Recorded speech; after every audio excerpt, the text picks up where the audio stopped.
আসিফ আকবরকে নিয়ে বলার আছে এবং এটা সবাই বলবেন। আসিফ ভাইয়ের সাথে এর আগে আমি একটা কাজ করেছি 2019-এ, নাম ছিল গহিনের গান, একটা পুরোদস্তুর সিনেমা যেটাকে বলে মিউজিক্যাল ফিল্ম। সবার যেরকম পছন্দের তার সাথে মানে আমি তাকে সবার সাথে একটু বেশি পছন্দ করি। I don't know why, because he is such a nice gentleman.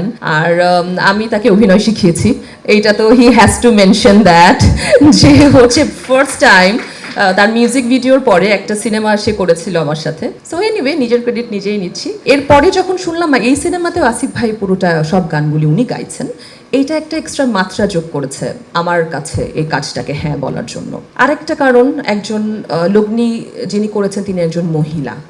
হ্যাঁ, তো আমরা তো ওমেন, একটু তো মেয়েদেরকেই সাপোর্ট করার চেষ্টা করি। তো যখন আপুর সাথে কথা হয়েছে, উনি এত ভীষণ ভালো মানুষ, তো সব কিছু মিলিয়ে আসলে এত ভালো ভালো ভালো বলছি। RICL TMX, যুগের পর যুগ স্থাপনা থাকে মজবুত। ভালো বলা হয়ে গেছে আমাদের, আমরা ভালো শুনতে চাই যখন আপনারা সিনেমাটা দেখবেন। ত্রুটি হলে অবশ্যই জানাবেন যে হ্যাঁ ভুল হয়েছে, যদিও আমরা সেটার স্কোপটা কম দিয়েছি, সবই ভালো ভালো চেষ্টা করেছি।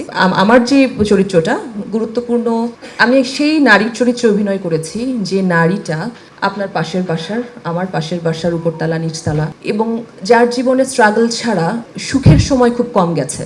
তো সুখগুলি কিভাবে আসলে আমরা হাতড়ে নিতে পারি, আমাদের ভুল একটা চয়েসে কিভাবে জীবনটা এদিক থেকে ওদিক হয়ে যায়, এই সব কিছুই চরিত্রের ভিতরে আছে। খুবই জরুরি এটা প্রত্যেকটা মেয়ের দেখা। ছেলেরা তো দেখবেন, শিখবেন যে আপনারা কিভাবে মেয়েদেরকে ট্রিট করেন, এটাও আপনাদের শেখা দরকার।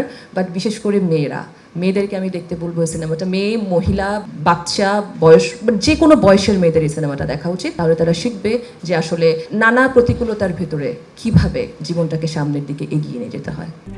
RICL TMX, যুগের পর যুগ স্থাপনা থাকে মজবুত।